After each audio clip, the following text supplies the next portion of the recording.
sentido, ela segue o nosso estudo de hoje de manhã. O propósito é cada um de nós fazer uma análise do nosso coração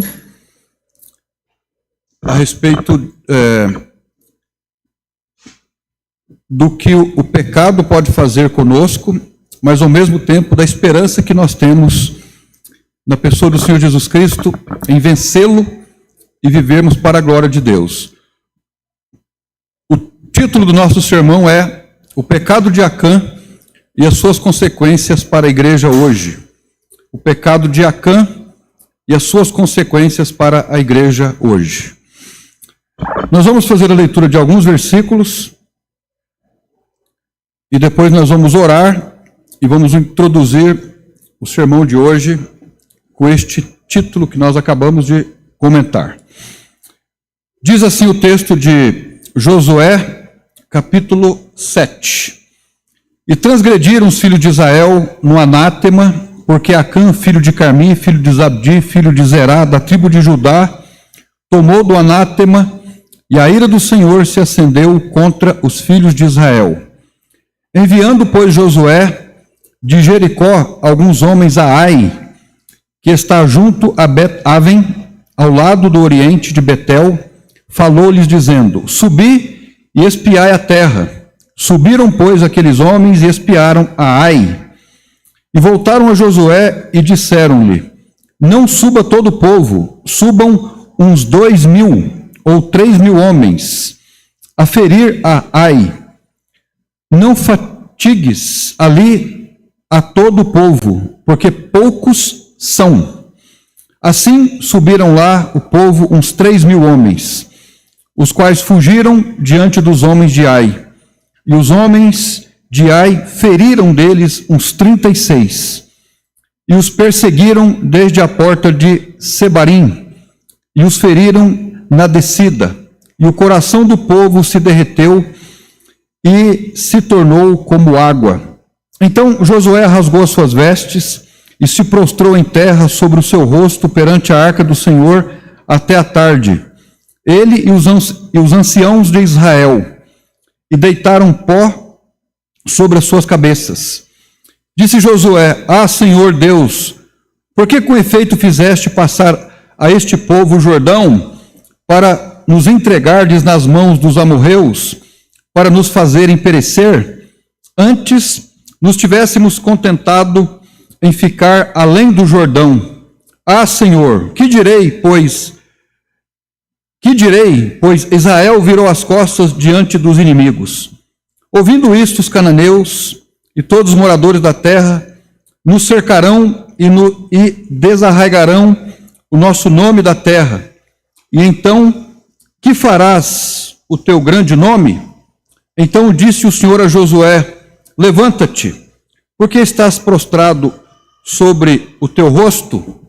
Verso 11: Israel pecou e transgrediram a minha aliança que lhes tinha ordenado, e tomaram do anátema e furtaram a mentira, e mentiram, e debaixo da sua bagagem o puseram. Nós vamos orar então. O título do sermão é O Pecado de Acã e as suas consequências para a igreja. Senhor nosso Deus e nosso Pai, agradecemos ao Senhor mais uma vez por estarmos aqui, pelos cânticos que foram entoados. Eu agradeço pela oportunidade de estarmos aqui para refletirmos sobre a nossa vida, sobre as dificuldades pelas quais nós enfrentamos no dia a dia, e peço que o Espírito Santo de Deus possa nos ajudar a compreender a sua palavra e que nós possamos fazer aplicações às nossas vidas. É o que eu te peço, no nome do Senhor Jesus Cristo. Amém. O livro de Josué, então, ele narra a entrada do povo de Israel na terra prometida. Depois da morte de Moisés, Josué era o homem que foi preparado por Moisés para dar seguimento e levar o povo a entrar na terra, porque Moisés não pôde entrar e pisar naquela terra. Israel atravessa o Jordão, então ele celebra a Páscoa e enfrenta o seu primeiro e grande desafio, a cidade de Jericó.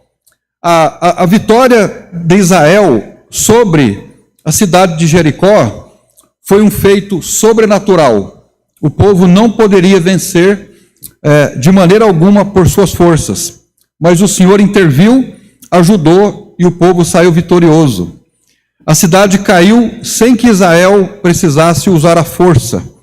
Deus havia deixado claro que tudo que estava na cidade de Jericó, os despojos, pertenciam a ele, como nós lemos aqui no capítulo 6, voltando um pouquinho aqui no capítulo 6, nos versos 17, nós lemos assim, 6:17, porém a cidade será anátema ao Senhor, ela e tudo quanto houver nela, somente a prostituta Raabe viverá, e ela e todos os que com ela estiverem em casa, porquanto escondeu os mensageiros que enviamos. Verso 18. Então somente guardai-vos do anátema, para que não façais malditos ao tomardes o anátema, e assim façais maldito o arraial de Israel, e o perturbeis. O verso 19 completa a orientação de Deus. Diz assim, porém toda prata e ouro e os vasos de metal e de ferro são consagrados ao Senhor, irão ao tesouro do Senhor. Então, o que está acontecendo aqui é que Deus havia dito para o povo que quando fossem para Jericó, eles não poderiam praticar o espólio, ou seja, não deveriam pegar da prata, do ouro, das coisas preciosas da guerra, de pulseiras, objetos que estavam presos às pessoas e levarem para suas próprias casas. Mas aquelas coisas todas seriam usadas para a casa do Senhor, como se lê, para o tesouro do Senhor.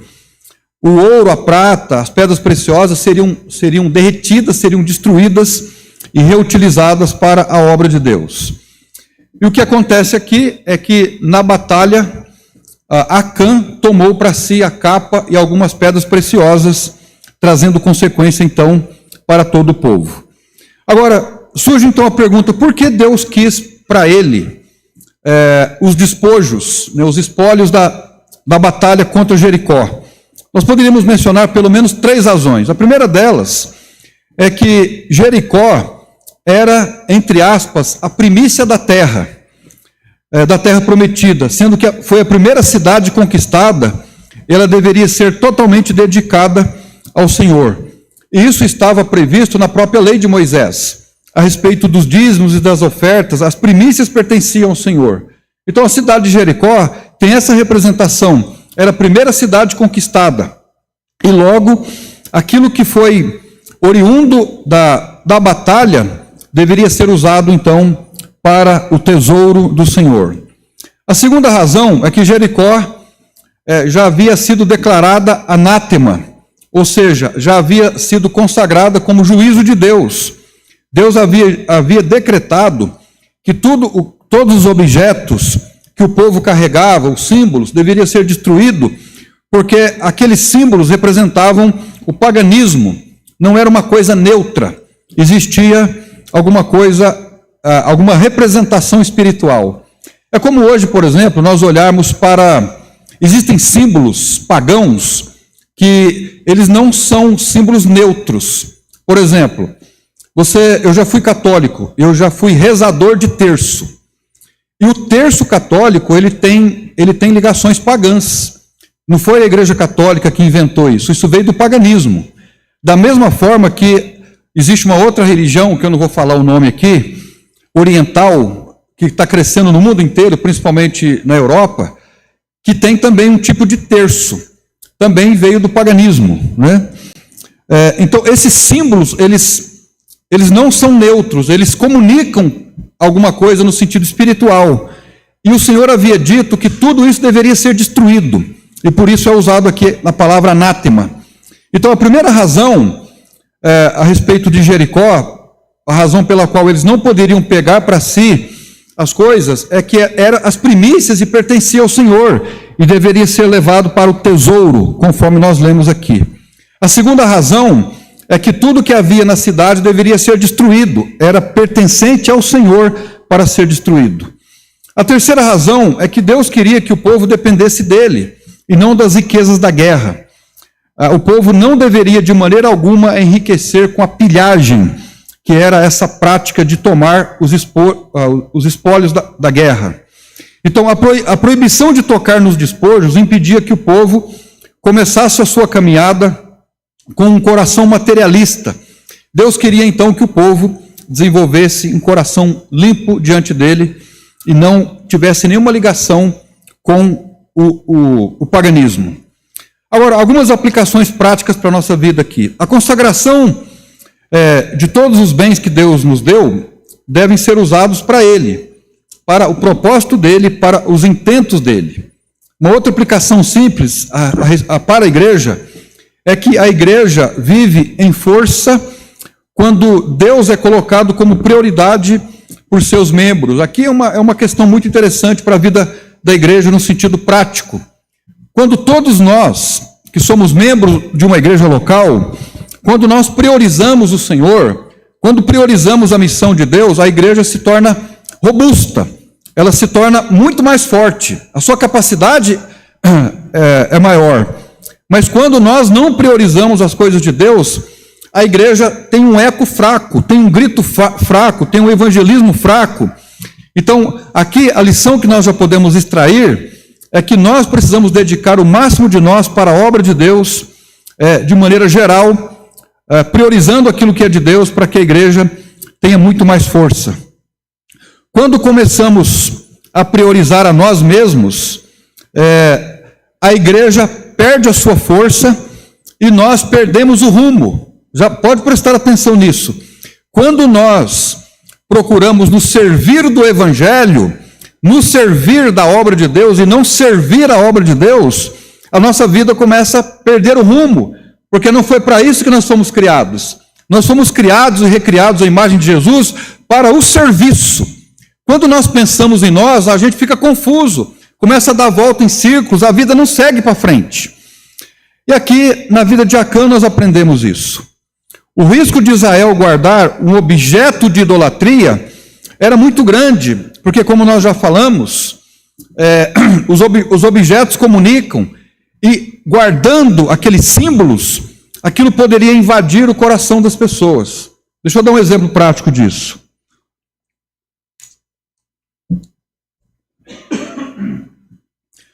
Quando nós chegamos aqui no templo, geralmente a nossa filosofia de família é chegarmos aqui pelo menos meia hora antes do culto. E a gente já por 20 anos faz isso, né?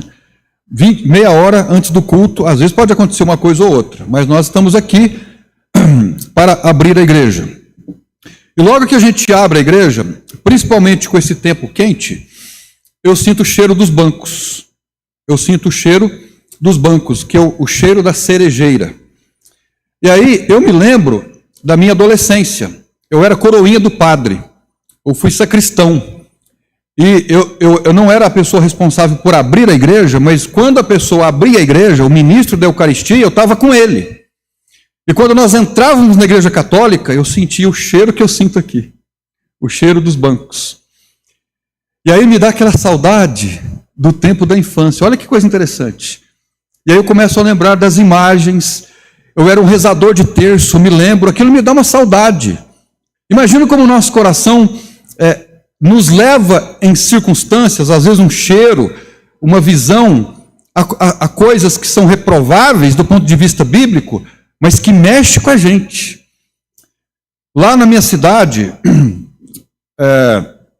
existe, quem é mineiro sabe disso, existe a festa das congadas. Você pode entrar no YouTube e você vai ver isso lá. No mês de janeiro é televisionado. Eles convidam pessoas importantes, aí, artistas e tudo, para assistirem, para prestigiarem. Há um desfile na rua central da cidade. É a festa das congadas. São blocos, lá a gente chama de terno. Alguns vestem de branco, outros vestem de azul, outros de vermelho. São ali grupos de 50, 100 pessoas. E tem blocos que são antigos lá, que tem mais de 100 anos. Desfilam pela rua batendo os tambores, as caixas, a gente chama de caixa, pandeiros e outros instrumentos, e eu fiz isso. Então, quando nós estamos na casa dos meus pais, no mês de janeiro, e quando a gente morava lá, que eu escutava lá do bairro da igreja, onde a gente pastoreava, escutava lá o som dos tambores, me dava aquela saudade, né? E veja, é uma expressão do paganismo, das religiões afros, mas mexia com o meu interior. O ser humano, nós somos assim. Agora, o meu desejo, o meu saudosismo, não é um critério para dizer que aquilo é bom, ou que é verdadeiro, ou que trará benefício para mim.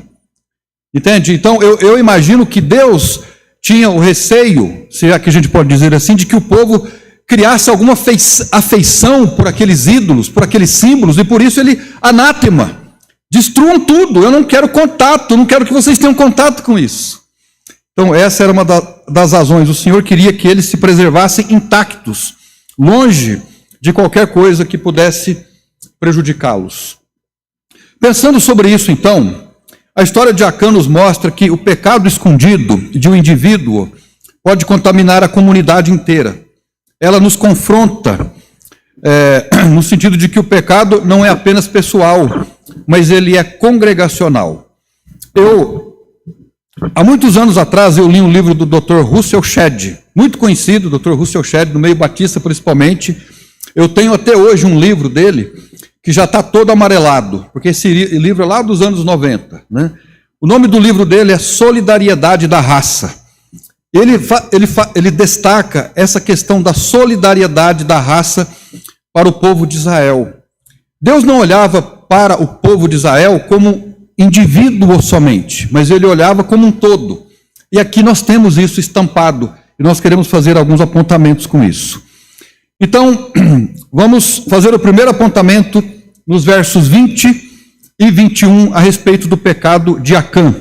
Versos 20 e 21. Diz assim a palavra do Senhor. Diz assim: respondeu Acã a Josué e disse: verdadeiramente pequei contra o Senhor, Deus de Israel, e assim fiz, e fiz assim e assim.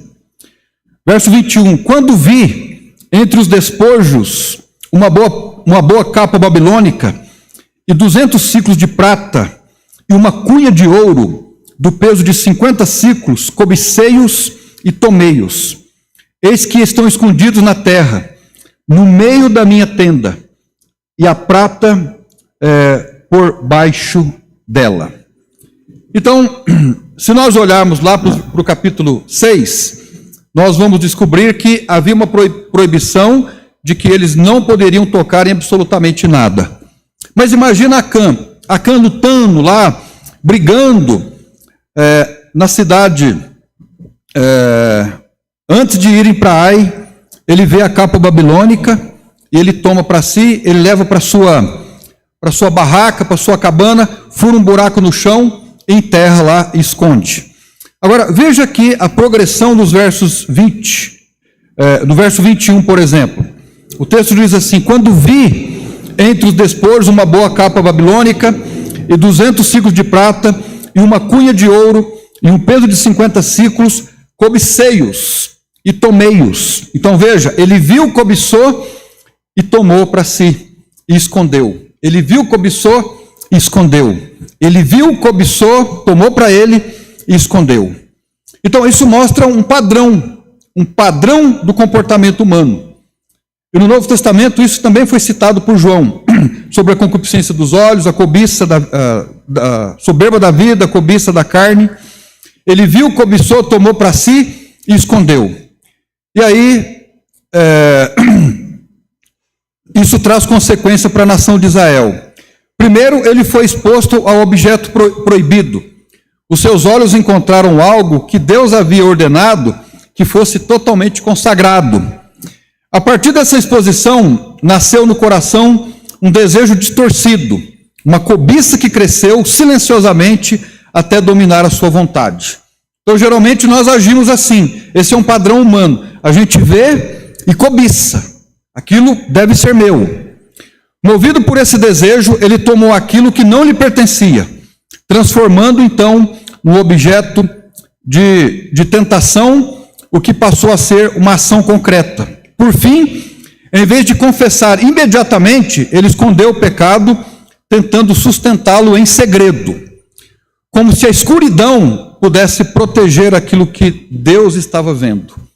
Quando nós pecamos, nós imaginamos que a escuridão do pecado pode esconder aquilo que Deus está vendo de maneira patente. Esse processo mostra que o pecado sempre começa pela porta da atenção, pela porta dos olhos, ou pelos nossos olhos. Passa pelo coração, concretiza com as mãos e depois busca manter em segredo. Esse é um processo que às vezes permeia a nossa vida. E quando ele se mantém em segredo, ele começa a corroer a nossa vida. Ele começa a desgraçar a nossa vida. Que tipo de vida? Relacionamentos, bens materiais, é como um cupim.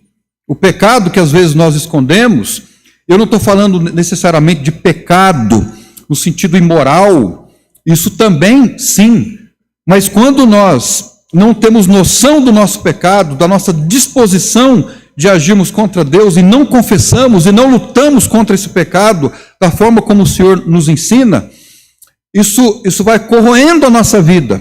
É como nós ouvimos hoje do casal lá do livro, né? Como se um buraco estivesse ali no meio da nossa casa.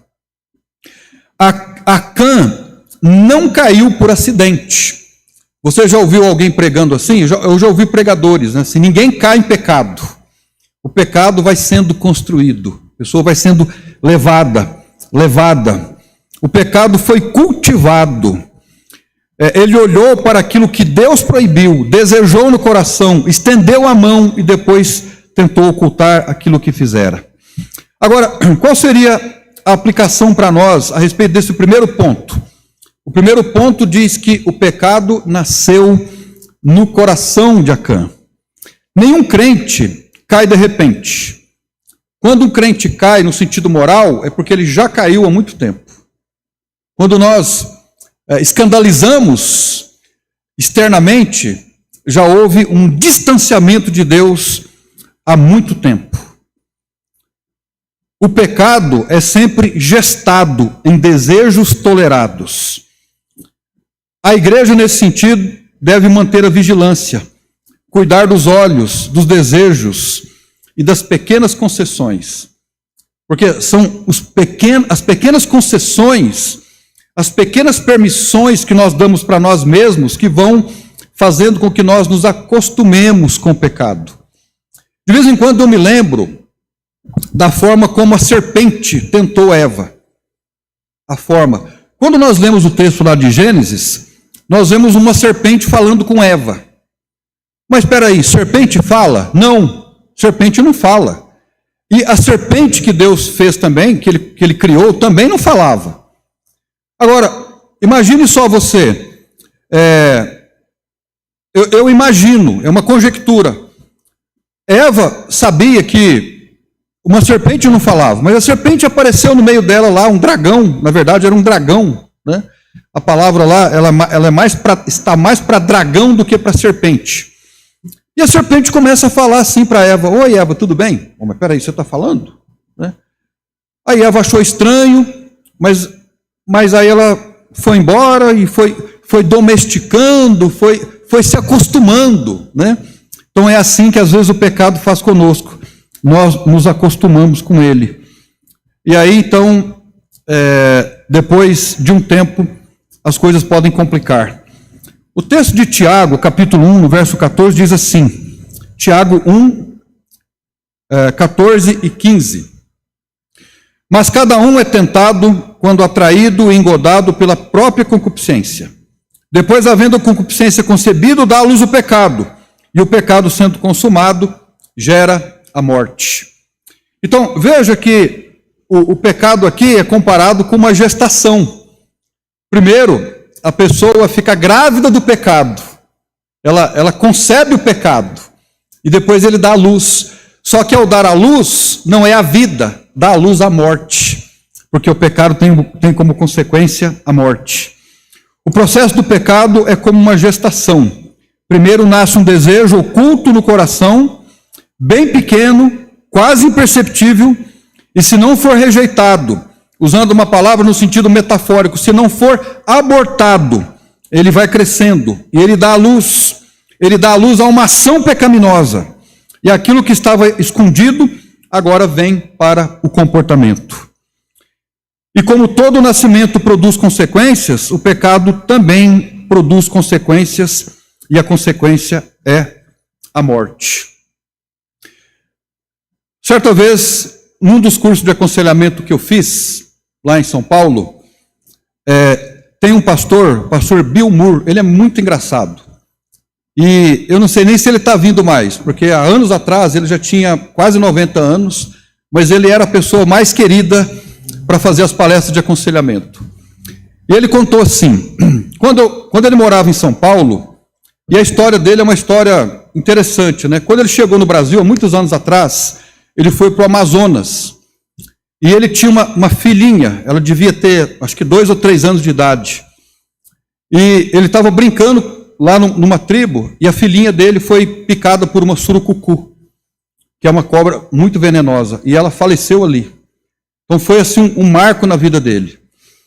E ele contando essas histórias, a história da vida dele, né? E um dia ele contou assim que da casa onde ele morava, o apartamento onde ele morava, até a igreja, há muitos anos atrás, tinha uma banca de jornal. Uma banca de jornal. Pense você o que é que tinha antigamente nas bancas de jornais, em toda a cidade. Você sabe o que eu estou falando. Aí um dia, ele estava indo da igreja para a casa dele, ou da casa dele para a igreja, não era longe, e ele pensou assim, nossa, lá naquela banca de jornal tem algumas coisas que os meus olhos gostariam de ver, né? E ele pensou assim, eu vou passar.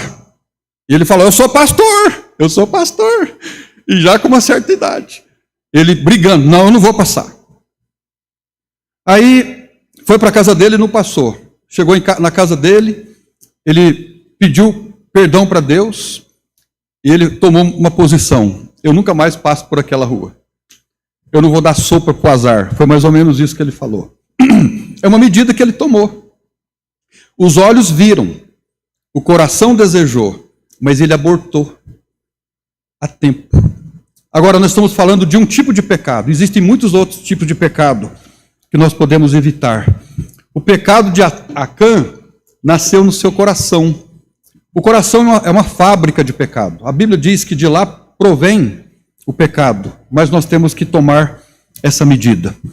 A segunda questão que eu quero destacar está nos versos 6, no capítulo 6, versos 17 e 19, voltando um pouquinho, capítulo 6, verso 16 e 19.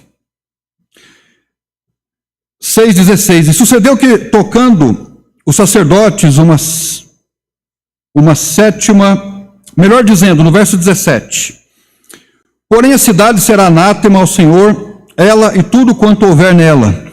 Somente a prostituta Raabe viverá, ela e todos os que com ela estiverem em casa, porquanto escondeu os mensageiros que enviamos.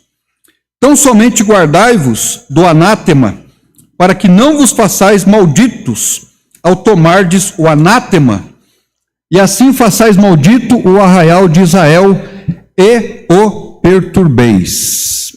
Veja o 19. Porém, toda a prata e o ouro e os vasos de metal e de ferro são consagrados ao Senhor, irão ao tesouro do Senhor. Então aqui tem a orientação. A orientação. Agora veja o versículo 11 e o 12. Versículo 11 e 12. Você pode perguntar, quem é que pegou a capa? Quem é que pegou os despojos? Acã. Foi só ele. Mas veja o verso 11. Quando Josué lamenta pelo pecado, a resposta de Deus vem assim no verso 11 do capítulo 7. Verso 11 do capítulo 7. Israel pecou e transgrediram a minha aliança que lhes tinha ordenado, e tomaram do anátema, e furtaram, e mentiram, e debaixo da sua bagagem o puseram. E por isso os filhos de Israel não puderam subsistir perante os seus inimigos, viraram as costas diante dos seus inimigos, porquanto estão amaldiçoados. Não serei mais convosco, se não desarraigardes o anátema no meio de vós. Então preste atenção aqui, irmãos. Eles foram para Jericó, venceram uma cidade invencível. Acã comete o pecado, ele esconde o despojo, ele pratica a pilhagem, ele guarda dentro da sua barraca o que não poderia, o que havia sido proibido por Deus. Eles vão para Ai. Ai era uma cidade pequenininha. Eles dizem, manda para lá só 2 ou 3 mil homens, que já é suficiente. E eles saíram de lá corridos, enfraquecidos, envergonhados. Por quê? Porque o Senhor não estava com eles. O Senhor retirou-se deles, ficaram envergonhados. Agora, quando Josué lamenta diante de Deus, conforme nós lemos aqui, até o verso 10, o Senhor não fala assim, Josué, meu filho Josué, Acã pecou. Ele não diz assim, ele diz, Israel pecou. Então, em segundo lugar, o pecado de Acã foi pessoal, mas as consequências foram coletivas.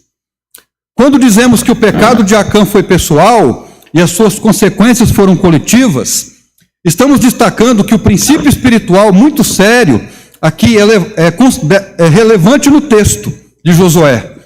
Acã tomou um bem proibido, ele praticou uma coisa que Deus disse que não deveria praticar, e ninguém mais participou com ele. Nem um outro judeu, nem a sua esposa, nem os seus filhos, ninguém. Foi uma decisão dele, foi uma decisão isolada, única. O ato foi individual, foi escondido, foi feito no privado e depois colocado na sua tenda. Contudo, apesar de ser um pecado pessoal, a nação inteira estava naquele momento sofrendo as consequências.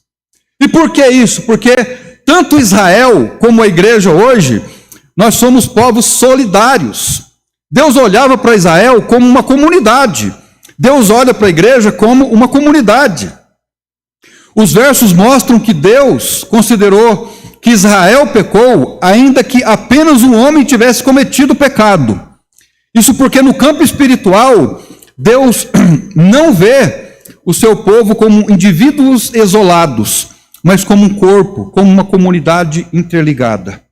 Assim, o pecado de Acã, escondido, afeta a saúde, a pureza e a missão de Israel. Israel pecou, perdeu a batalha em Ai, os soldados morreram e o avanço da nação foi interrompido. O acampamento inteiro ficou enfraquecido, porque uma pessoa decidiu agir em benefício próprio. Essa verdade, irmãos, na verdade, ela deve nos fazer pensar nesse sentido de igreja. Deixa eu fazer aqui uma transposição e uma contextualização. Nós não estamos hoje na dispensação da lei, nós estamos na dispensação da igreja. A maneira como Deus lida com a igreja é um pouquinho diferente como ele lidou com Israel.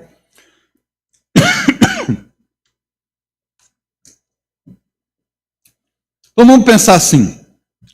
Hoje nós não partimos para a batalha para vencer alguma cidade, para render uma cidade e praticarmos a pilhagem, como o que Deus não queria que o povo fizesse, pegar os despojos da guerra. A nossa vida é diferente. Agora, o princípio que fica para nós aqui, é isso que deve fazer com que nós nos atentemos, é que o pecado que eu pratico, embora não possa necessariamente colocar a igreja no sentido de ser punida por Deus, como a nação de Israel foi, mas eu não tenho dúvida de que o meu pecado pode afetar a igreja no sentido de trazer frieza espiritual, no sentido de fazer com que seja impedido o avanço do evangelho, no sentido de que não há um clima bom na igreja. O meu pecado pode afetar a igreja toda. O meu pecado pode fazer com que o diabo encontre alguma brecha para entrar na minha própria vida e na vida da igreja. Quando Pedro escreveu aos seus irmãos, ele diz assim, que não deveriam tomar cuidado com o diabo, porque ele era como um leão buscando a quem ele poderia tragar. A palavra buscando naquele texto significa direito jurisdicional, o que significa dizer que existem pecados que nós praticamos que se tornam portas de entrada para a influência maligna na nossa vida e na vida da igreja. Os nossos irmãos pentecostais acreditam muito nessas questões de legado. Eu acredito que às vezes existem exageros, mas nós não acreditamos de forma alguma, sendo que a própria Bíblia nos exorta a respeito disso. No plano de Deus, o povo de Deus é um corpo. O pecado agindo dentro da comunidade é como um câncer no organismo. Ou seja, todos os órgãos são afetados, todo o corpo é afetado. Os soldados perderam a batalha, Israel recuou, porque Acã havia pecado. A aplicação dessa verdade para nós, no sentido de que o pecado de Acã foi pessoal, mas as consequências foram coletivas, traz para nós como igreja algumas aplicações. O pecado escondido de um membro pode trazer a frieza espiritual para a igreja. Então, nós podemos nos analisar. Quando as coisas não vão para frente, quando as coisas não caminham, quando nós estamos patinando, quando nós não progredimos, eu sei que possam existir muitas, inúmeras razões para isso. Há razões, às vezes, culturais. Nós não podemos ficar aí já imaginando coisas.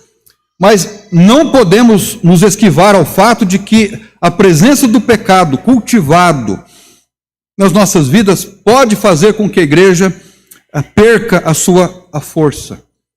Em outras palavras, o Espírito Santo de Deus é a força da igreja.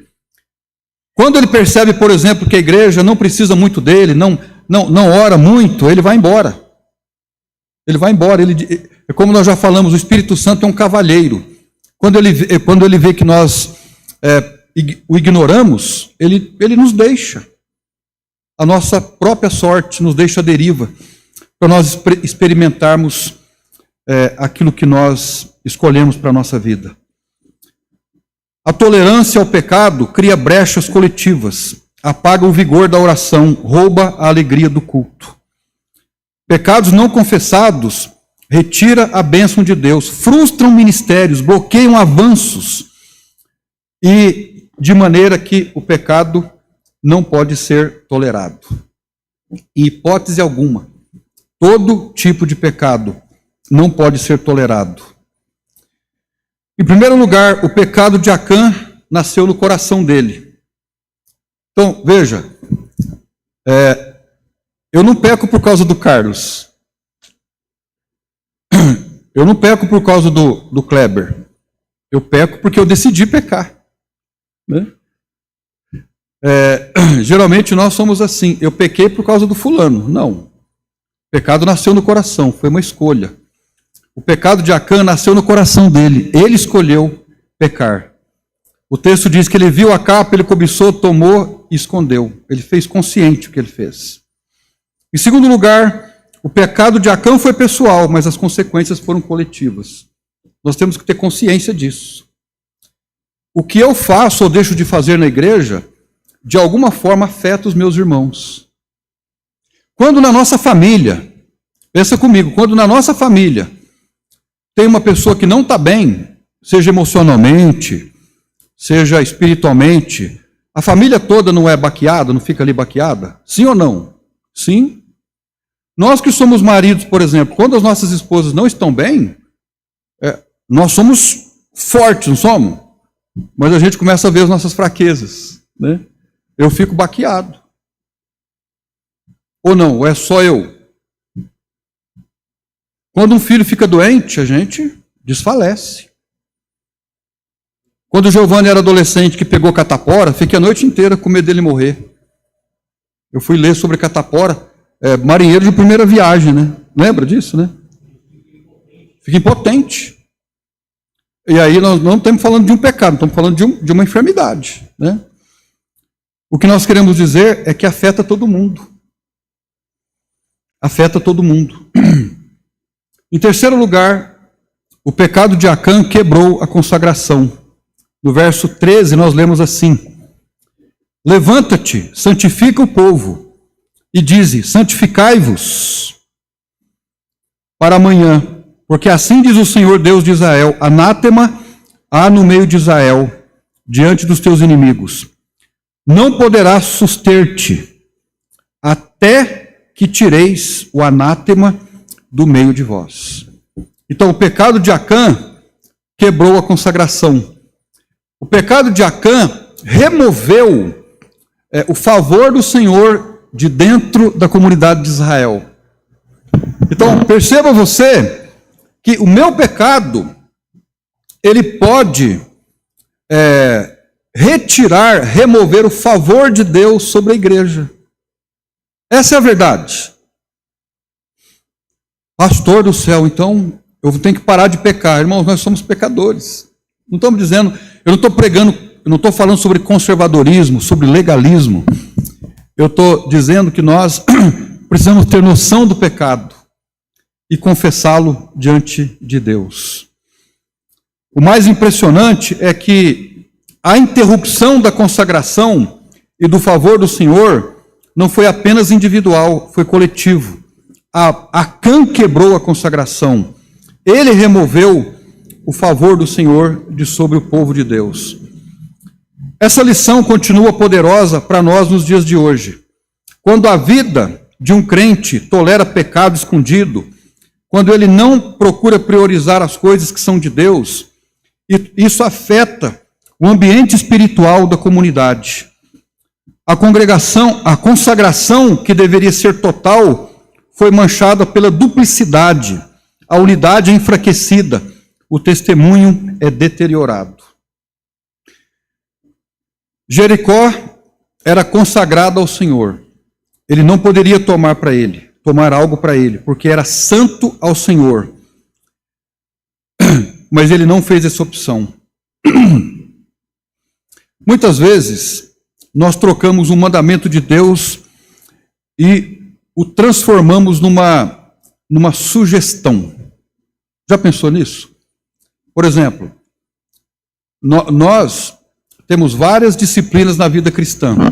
A oração é uma disciplina, a leitura e o estudo da palavra é uma outra disciplina. O que mais?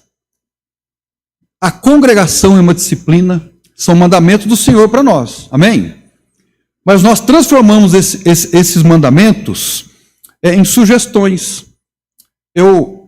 É mais uma opção que eu tenho, é mais uma oportunidade que eu tenho de fazer alguma coisa quando eu estou com tempo vago.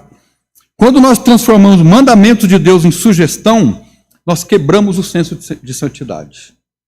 Nós interrompemos aquele senso de santidade.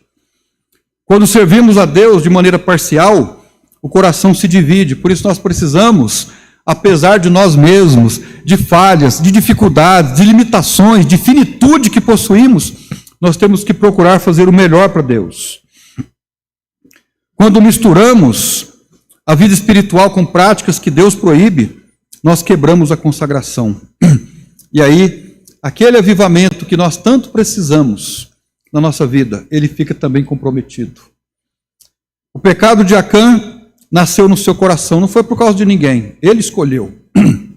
O pecado de Acã foi pessoal, mas as consequências foram coletivas. O pecado de Jonas também trouxe consequências coletivas. O pecado foi de Jonas. O Benigno leu hoje aqui Jonas. Mas o tanto de gente que sofreu por causa dele. O pecado nosso como pais de família afeta a nossa família. O pecado nosso como membro da igreja afeta a igreja. Seja pecado por ação ou seja pecado por omissão. Em último lugar, o pecado de Acã foi julgado para que Deus restaurasse o seu povo. Veja o verso 24. Verso 24. Então Josué e todo o Israel com ele tomaram Acã, filho de Zerá, e a prata, e a capa, e a cunha de ouro, e, diga alguém para mim, os seus filhos,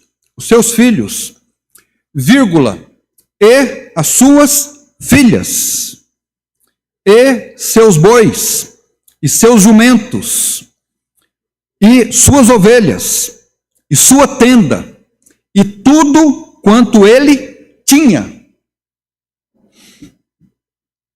E levaram-nos ao vale de Acor.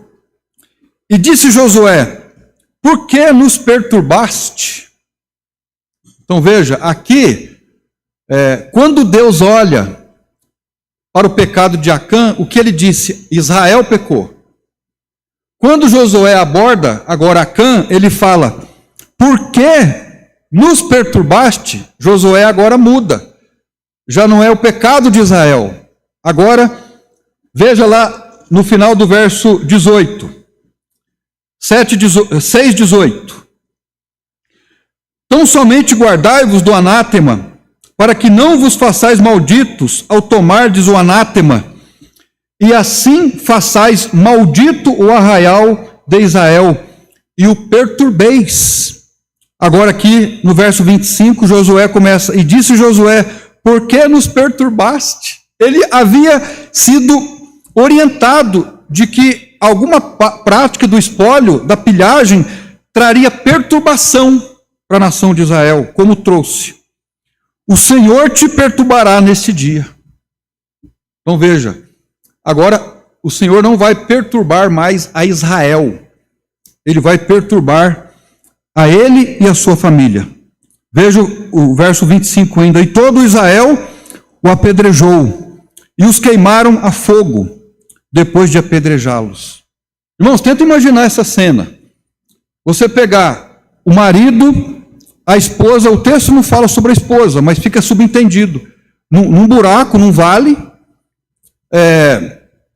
os filhos, as filhas, os animais, a capa, o ouro, a prata, e joga fogo. Apedreja e joga fogo. Imagina o que Deus mandou fazer. Por quê? Para que houvesse restauração do povo. Para que houvesse restauração do povo. O Senhor tornou em ardor a sua ira para purificar a nação de Israel. A aplicação da disciplina era necessária para preservar a pureza. Assim também é o que a igreja precisa fazer para preservar a pureza da igreja. Agora, com base em tudo isso, o que nós podemos aplicar nas nossas vidas hoje, para que nós nos afastemos da possibilidade de trazermos consequências para as nossas vidas e para a vida dos nossos irmãos? Cultivando um coração sensível à palavra de Deus. Quando eu me converti, eu ouvi os pastores dizendo assim: ou esse livro te afastará do pecado, ou o pecado te afastará desse livro.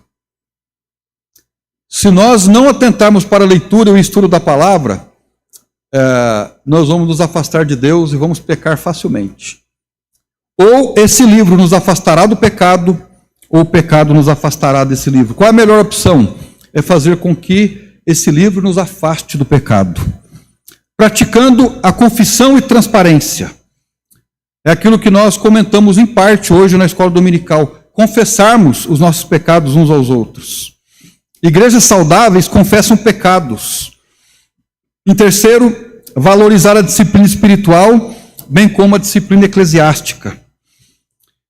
Em quarto lugar, vigiando nas coisas pequenas, nas brechas. Em quinto lugar, caminhando em comunhão verdadeira. Em sexto lugar, lembrando-se de que a santidade é uma responsabilidade de todos nós, indistintamente. E para nós concluirmos, o pecado de Acã não é apenas uma história antiga, mas é uma alerta para nós, hoje. Nós não podemos dizer assim: eu tomei uma vacina contra o pecado de Acã, eu jamais vou pecar. Nós temos que escrever na nossa Bíblia, na capa da Bíblia: Senhor, me dê graça para eu não pecar contra o Senhor. E nos lembrar disso todos os dias. A igreja precisa confessar pecados. Muitas vezes, irmãos, nós reduzimos o pecado a questões morais. Questões morais são pecaminosas quando distorcidas da palavra de Deus. Mas o pecado não é só isso, é muito mais do que isso. O pecado é uma disposição de querer viver uma vida sem Deus, é não agradecer pela comida, não reconhecer que Deus é o doador de todas as coisas. Isso é um pecado que pode de alguma forma trazer consequência para as nossas vidas. Que Deus então nos ajude a tratar o pecado do nosso coração, para que ele não nos destrua e nos corroa por inteiros. Eu termino citando 1 João 1,9. 1 João 1,9. A Bíblia diz assim: se confessarmos os nossos pecados, Ele é fiel e justo para nos perdoar os pecados e nos purificar de toda anátema, de toda a injustiça. Então nós precisamos admitir os nossos pecados, confessar os nossos pecados. E aí nós vamos anular essa influência do pecado de Acã nas nossas vidas. Mas talvez a grande lição que nós podemos extrair do pecado de Acã é sobre a solidariedade do pecado. O pecado que eu pratico não afeta só a mim, afeta a igreja inteira. E a obediência que eu pratico também afeta, num bom sentido, a igreja toda. Quando eu começo a cumprir a palavra de Deus, quando eu começo a obedecer, vidas também serão afetadas, inevitavelmente. Então, irmãos, se nós não vencermos o pecado, ele vai nos vencer. Melhor vencê-lo, né? Para não sermos vencidos por ele. Amém? Tá calor? Tá calor sim. Vamos orar então, para nós termos o nosso tempo. Eu vi bastante coisas gostosas chegando por aí hoje. Como? Ai, desculpa. Eu estou ficando meio... Nós vamos orar e vamos participarmos da ceia do Senhor então. Senhor nosso Deus e nosso Pai, agradecemos ao Senhor pela Tua palavra, agradecemos pelo escape que nós temos na pessoa de Jesus, de vencermos o pecado. Eu rogo ao Senhor que nós vivamos o tempo todo na graça do Senhor, cuidando do nosso coração, não somente dos nossos olhos, das nossas mãos, mas do nosso coração. Como diz a Tua palavra, guardei a Tua palavra no meu coração para não pecar contra Ti. Então ajuda-nos a vivermos uma vida de santidade, não uma vida moralista, mas uma vida de santidade ao Senhor. É assim que nós oramos nesse momento, no nome do Senhor Jesus. Amém. Amém.